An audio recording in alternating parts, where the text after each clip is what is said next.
राज जी, जो देश भर में आज प्रदर्शन हुए, दिल्ली में भी जहां से आप भी सांसद रहे, ये क्यों हो रहे हैं? कौन जिम्मेदार इसके लिए? देखिए, इसको केवल नुपुर शर्मा और नवीन जिंदल के प्रकरण से पूरा समझा नहीं जा सकता है। काफ़ी दिनों से चल रहा है और ऐसी परिणति होने ही वाली थी। अभी राजकुमार भाटी जी ने बहुत अच्छी तरह से कहा भी है कि प्रधानमंत्री से लेकर योगी जी तो उस भाषण में थे जहां युवा वाहिनी का, उनके हिंदू युवा वाहिनी का कार्यकर्ता या नेता कहता है कि मुस्लिम औरतों को बरियल से निकाल करके, यानी दफन की है उनको निकाल करके बलात्कार करना चाहिए। उसी पर योगी जी थे। तो माहौल खराब किया इन लोगों ने। और ये तो नुपुर शर्मा और नवीन जिंदल ये बलि का बकरा बन गए, वरना तमाम सारे एंकर को भी खिलाफ कार्रवाई होनी चाहिए। इनको तो केवल हिंदू मुसलमान कितने दिनों से कर रहे थे। अभी भी कहीं न कहीं इसके ऊपर विराम नहीं लगता है तो देश को बहुत क्षति होगी। और मैं कहूँगा कि कोई भी प्रदर्शन करे, कानून हाथ में नहीं लेना चाहिए। यह देश संविधान से चलेगा, किसी और से नहीं चलेगा।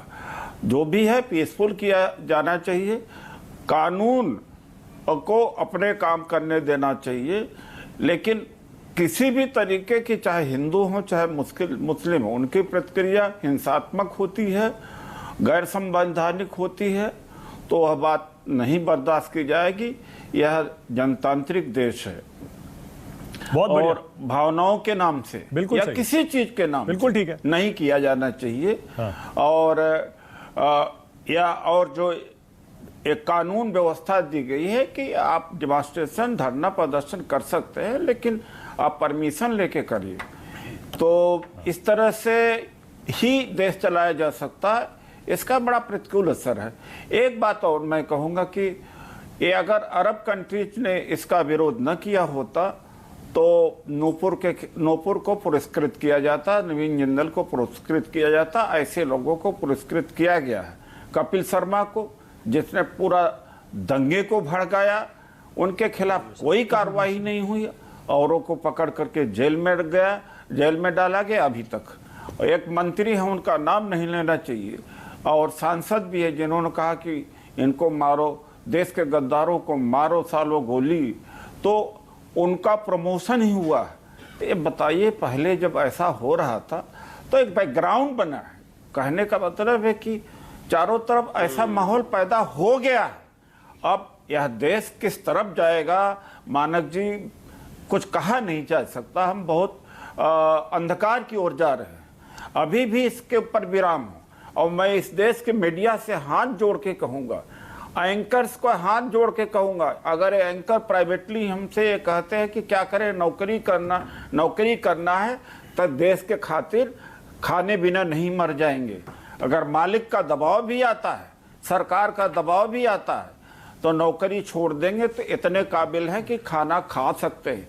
एक कैरेक्टर होता है, एक इंसानियत होती है और एक नैतिकता होती है। और ये तो मैं कहूँगा कि मेंटल डिसऑनेस्टी है। तमाम सारे जर्नलिस्ट कहते हैं कैमरा ऑफ होने के बाद में क्या करे, करना पड़ता है। अरे ऐसे कैसे हो सकता है? आप छोड़ सकते हैं नौकरी? अरे कुछ तो देश के लिए कर सकते हैं। अनपढ़ तो है नहीं, हाईली प्रोफेशनल है, कहीं ना कहीं रोटी चल जाएगी। अगर पत्रकार भी प्रोटेस्ट करने लगे तो मेरा ख्याल है ये भी रुक सकता है।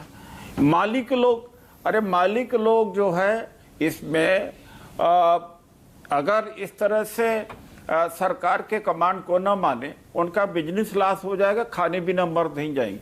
हर वर्ग को देश के प्रति जिम्मेदारी निभाना चाहिए। केवल नेता को नहीं, केवल मिनिस्टर को ही नहीं है, किसी को, जो नेशनल कैरेक्टर जिसको कहते हैं। अब जॉर्ज फ्लॉयड का केस अमेरिका में 2 साल पहले का है, जब जॉर्ज फ्लॉयड अश्वेत की हत्या हो गई। बहुत अच्छी बातें की आपने, ऑर्डर किया, बहुत अच्छी बातें की, ऑर्डर किया, आपने मीडिया ट्रंप ने ऑर्डर किया लेकिन वो होता है ना, ट्रंप ने ऑर्डर वो होता किया है कि सूट, दूसरों को ज्ञान लेकिन देना बड़ा अधिकार- आसान होता है सर, लेकिन अपने अधिकार- गिरेबान में झांकना बड़ा मुश्किल होता है।